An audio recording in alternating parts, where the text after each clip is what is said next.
Shalom, Horas. Saudara-saudari jemaat Tuhan yang terkasih dimanapun berada, salam sehat buat kita semua. Bertemu lagi dalam renungan pagi Suara Pargodungan HKBP Pekanbaru. Baiklah, sebelum kita mendengarkan kebenaran firman Tuhan, marilah kita berdoa. Kasih karunia dan damai sejahtera bagi kamu dari Allah Bapa, Anaknya Tuhan Yesus Kristus, dan Roh Kudus. Amin.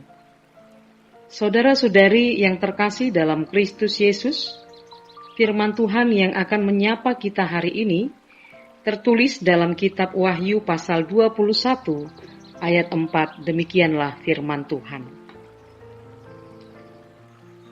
Dan ia akan menghapus segala air mata dari mata mereka, dan maut tidak akan ada lagi. Tidak akan ada lagi perkabungan, atau ratap tangis, atau duka cita, sebab segala sesuatu yang lama itu telah berlalu. Jadi, apusan di debatama nasa ilu-ilu nasida sian mata nasida.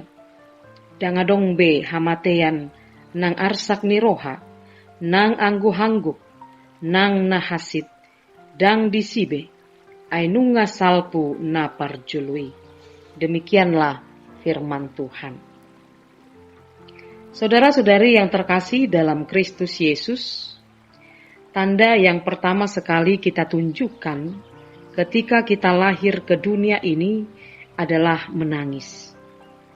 Kalau seorang anak menangis begitu lahir ke dunia ini, maka semua yang mendengarnya akan senang. Dokter, bidan, perawat, keluarga, semuanya bergembira mendengar jeritan tangis itu. Justru, apabila seorang anak yang baru lahir tidak menangis, maka dokter, bidan, perawat, keluarga akan khawatir, takut, sehingga tidak jarang para dokter atau bidan yang menolong itu membuat cara-cara supaya akhirnya sang bayi itu menangis. Artinya yang mau saya katakan, bahwa tangisan itu adalah ciptaan Tuhan. Air mata itu adalah anugerah Tuhan, dan tangisan itu penting. Di dalam buku Ende kita juga ada lagu yang mengatakan, partangisa dohape anggo hasyanganon, holso arsak sahitpe saimanosak do toktong.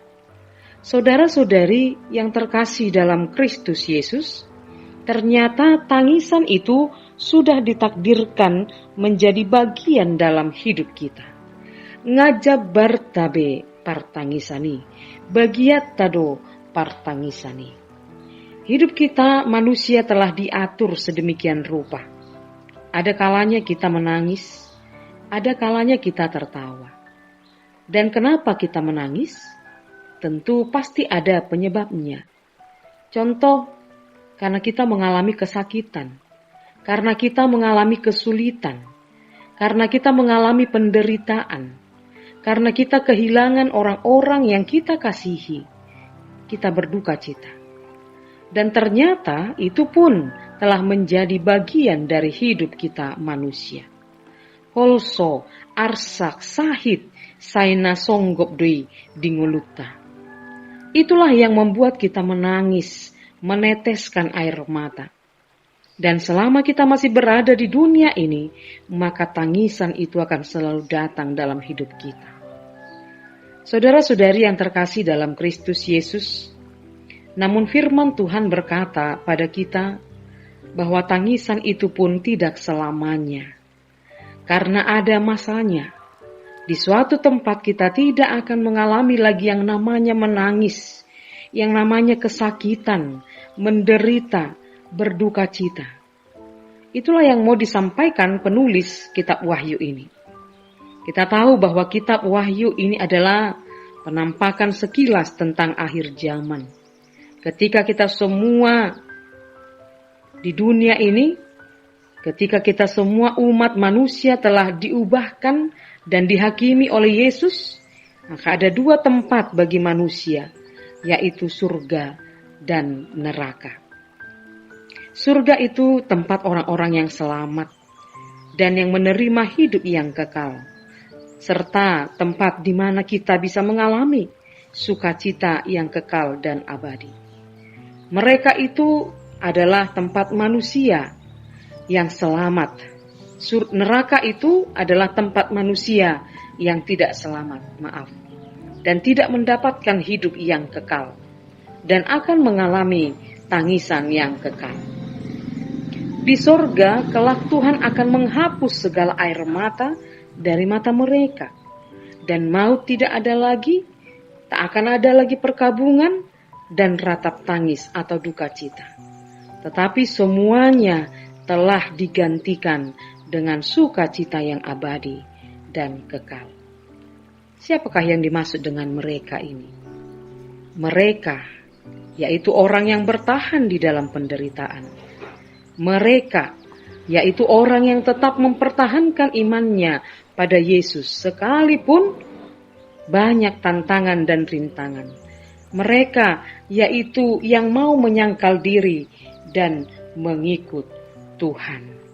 Oleh karena itu, kepada kita semuanya, jemaat Tuhan dimanapun berada, kalau dalam hari-hari kita mengalami banyak kesusahan, banyak kesulitan, banyak penderitaan yang mengakibatkan kita harus menangis, meneteskan air mata. Ingatlah bahwa tangisan itu tidak selamanya dalam kehidupan kita. Tuhan pasti akan menggantikan tangisan itu dengan sukacita. Apabila tangisan itu adalah tangisan karena kita mempertahankan iman kita kepada Tuhan. Tangisan karena kita setia di dalam melakukan kehendak Tuhan dalam kehidupan kita. Sehingga Tuhan akan menggantikan segala tetesan air mata dengan sukacita yang abadi di dalam Tuhan di sorga kelak. Amin, kita berdoa. Terima kasih Tuhan Yesus, kami panjatkan kehadirat Tuhan. Terima kasih atas kesehatan, kekuatan yang Tuhan limpahkan dalam kehidupan kami. Dalam satu hari ini ya Tuhan, kami akan memulai segala aktivitas kami. Dan kami sudah dikenyangkan, disapa oleh firman Tuhan. Kiranya firman-Mu yang akan menjadi kekuatan bagi kami. Sehingga ketika kami mengalami kesulitan, kesusahan dalam satu hari ini yang membuat kami harus bersedih dan menangis, biarlah ya Tuhan tangisan kami itu Engkau perhitungkan, karena segala sesuatu yang kami perbuat dalam kehidupan kami adalah demi kemuliaan Tuhan. Berkatilah kami dimanapun kami berada, seluruh jemaat-Mu ya Tuhan dimanapun berada, dimanapun bekerja, beraktivitas. Kiranya roh Tuhan senantiasa menyertai dan memberkati mereka. Biarlah semuanya apa yang boleh kami kerjakan hari ini, semuanya berkenan di dalam Tuhan. Terima kasih Tuhan Yesus. Hanya dalam nama-Mu kami berdoa dan mengucap syukur.